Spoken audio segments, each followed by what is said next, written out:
numbers. All right, we're going to keep these somewhat moderated now. Coach Lewis, Adam, you got one for him? Yeah, Coach, what have you seen out of your group this preseason? I've seen us come a long way from where we were in the springtime. You know, we're bringing a bunch of guys in from different schools and trying to get them to buy into one system. And I think they're doing a great job at that. Guys are working hard, running to the ball, competing in every down. So that's all I can ask for right now. Just see us steady getting better as we go. Brian, you go. How about your experience with the Seahawks? Like, how much did that help you grow as a coach as you got ready for this position here? Oh, it helped exponentially. You know, just learning the different phases of the fronts, going from a 3-4 to a 4-3, and just making sure guys playing the proper technique. So I learned a lot there. One of my best friends was the defensive coordinator and the D-line coach when I got there.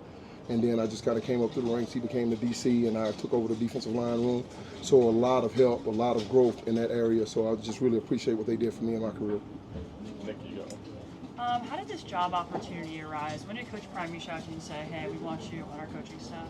So we had just played Arizona, and probably 3 or 4 days after that, when our season was over with, I got the first phone call. Obviously, we were in limbo in Seattle because we didn't know what was going on, but I knew I had an opportunity out there if things went south. So things went south, and I took the opportunity when Coach Prime called and gave me the offer. Kyle, you go. What's the adjustment like going from the NFL to college? What's different, and what have you maybe liked better about working with college guys?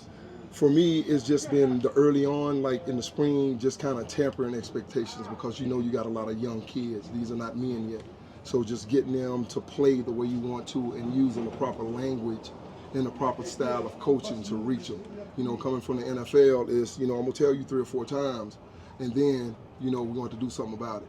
Whereas in college, you know, you got these guys that are here, they're students on top of that, and you're just trying to make sure that you help them mature and learn what you're telling them and learn what you're coaching them so they can replicate it out on the field.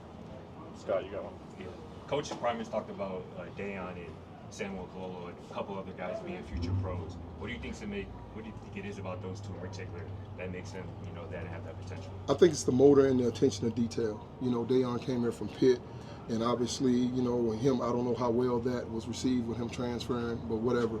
We got him here, he's buying into what we're coaching, and that's all I know from the kid. He's coming in, he's doing exactly what we're asking him to. He's competing at a high level, he's turning and running to the ball. He's exuding some leadership in the room as well. And the same thing with Sam. Sam just works.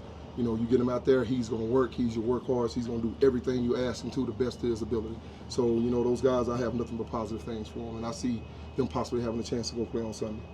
Matt, you got one. It's one of the worst rush defenses in the country last year. How do you guys go about correcting some of those things, especially with these new personnel? Luckily for them, I wasn't here last year, so that doesn't pertain to me. And I know we're going to go and get after the quarterback. So when you go about trying to fit the run better, what are things you focus on? I just take from my experiences. You can't be a good defensive line if you can't stop the run game. So that's always going to be a challenge. So every week, number one rule, we stop the run. So that's going to be our focus, and then after that, we earn the right to rush. Troy, you got one. How's it been working with Coach Sapp? It feels like he's bringing a lot of positive energy to the room. What has that partnership been like for you? It's been cool. You know, Sapp is a Yellow Jacket guy. I've been knowing Sapp since I've been 15 years old because I grew up a Hurricanes fan. Went to Miami trying to emulate what he did while he was there. So it's been super positive. You know, he's a great guy. He brings a lot of expertise to the room. I allow him to get the space to speak and teach, and he's getting into coaching, so it's been awesome. Taylor, do you have one? Okay. Thanks, Coach.